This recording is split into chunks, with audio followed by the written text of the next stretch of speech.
dia. Estou indo para fazer um passeio bem legal e vou mostrar tudo chegando daqui a pouquinho para vocês.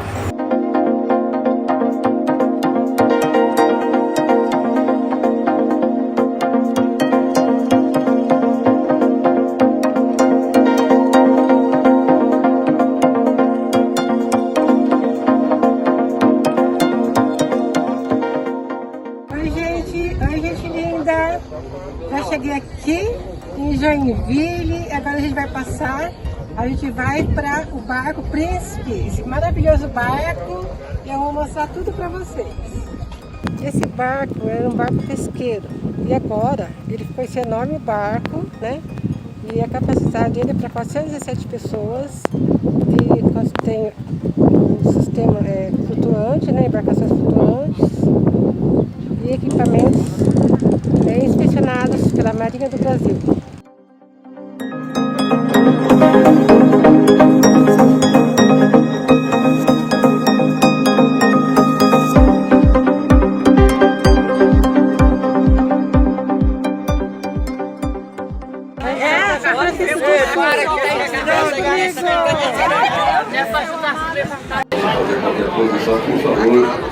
Gente, agora eu vou apresentar para vocês as minhas amigas que a gente veio no micro-ônibus. A Neuza, dá um tchau, Neuza. A Natália, a Claudete. Crianças ali na rua só podem permanecer acompanhadas. Claudete veio do micro-ônibus, a minha filha. Vai estar disponível. Tchau aqui, gente. Vai agora para São Francisco do Sul. E vai permanecer até por volta de 1 da tarde. Neuza. Mesmo quando o barco já estiver atracado em São Francisco, que acontece mais ou menos daqui a pouco. meio-dia. As mesas não são privativas. Caso o passageiro queira comprar individual, tem que comprar todas as mesas. Você também pode fazer casamentos, eventos corporativos, reuniões, congressos.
What a wonderful world.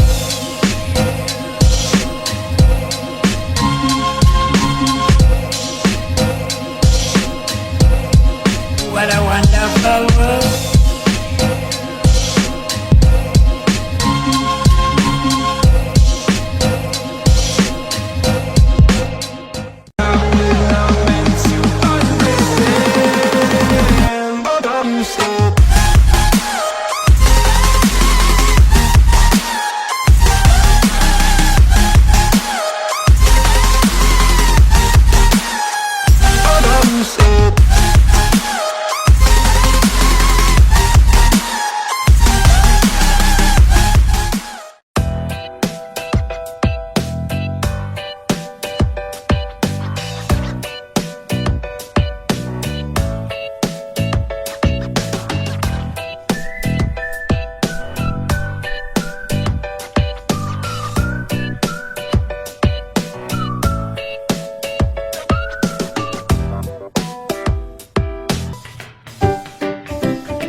vistas maravilhosa aqui onde nasceu a Santa Catarina. Olha que lindas as vielinhas.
Conforme eu já falei, Santa Catarina foi um dos primeiros povoados aqui em Santa Catarina. Em 1837 foi fundado São Francisco do Sul. E eu vou deixar para vocês como fazem o contrato para entrar para dentro do Príncipe, na descrição do vídeo.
Catarina nasceu aqui. E a fundação de São Francisco do Sul foi em 1847, onde Pelourinho começou o povoado. Santa Catarina, São Francisco do Sul, com suas ruas estreitas, predomina a arquitetura ibero-açoriana. Agora eu vou mostrar as casinhas bem lindas. Lá no fundo o barco, né, o barco Príncipe. São Francisco do Sul se orgulha da sua igreja, essa igreja maravilhosa, e dos movimentos históricos, dos monumentos históricos. Venha conhecer São Francisco do Sul, se inscreve no meu canal Magna Silvana, no Instagram Magna Silvana P. Vem para São Francisco do Sul!